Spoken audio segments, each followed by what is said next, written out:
سورہ بقرہ کی ابتدائی آیات میں اللہ تبارک و تعالی نے اپنے کلام پاک کے بارے میں ارشاد فرمایا کہ یہ وہ کتاب ہے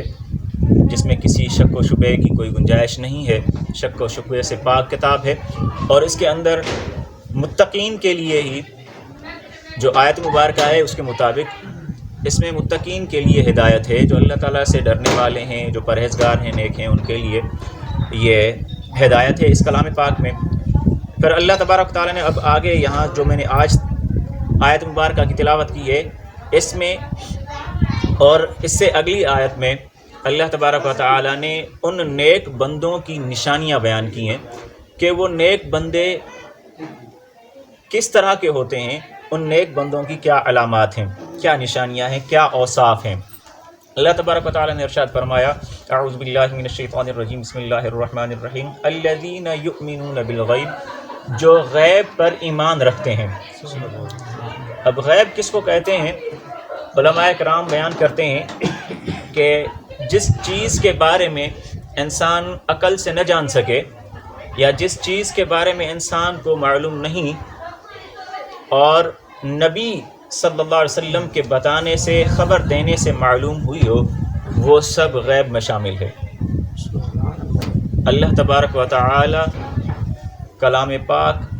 قیامت، حشر، نشر، موت کے بعد زندہ ہونا، یہ تمام کی تمام ایسی چیزیں ہیں جن کے بارے میں ہمیں انبیاء اکرام علیہ السلام نے، یا یوں کہہ لیں ہمارے نبی حضرت محمد مصطفیٰ صلی اللہ علیہ وسلم نے آخری جو سلسلہ ہے نبوت کا، انہوں نے ہمیں خبر دی، اس کے بعد ہمیں معلوم ہوا کہ یہ چیزیں بھی ہیں اور برحق ہیں، ان پر برحق یقین رکھنا اور ان کو حق ماننا، سچ ماننا، یہ غیب پر ایمان ہے، غیب کو ماننا ہے۔ تو پہلی ان کی جو علامت ہے وہ غیب پر ایمان رکھتے ہیں۔ اب غیب پر ایمان رکھنے میں ایک بات اور یہ بھی آ جاتی ہے، علماء کرام نے اس طرف بھی توجہ دلائی ہے کہ اس سے مراد یہ بھی ہو سکتا ہے کہ ایک شخص نیکوں کے سامنے تو نیک بنے، لیکن جب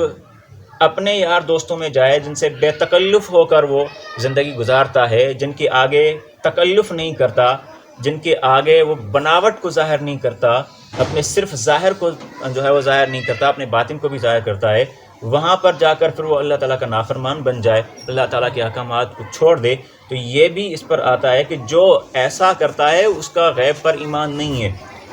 گویا وہ یہ سمجھتا ہے کہ بس جب نیکوں کے سامنے ہوں گا تو وہاں مجھے اللہ تعالیٰ دیکھ رہا ہے، اور جب اپنے بھائی بندوں میں جاؤں گا تو وہاں پر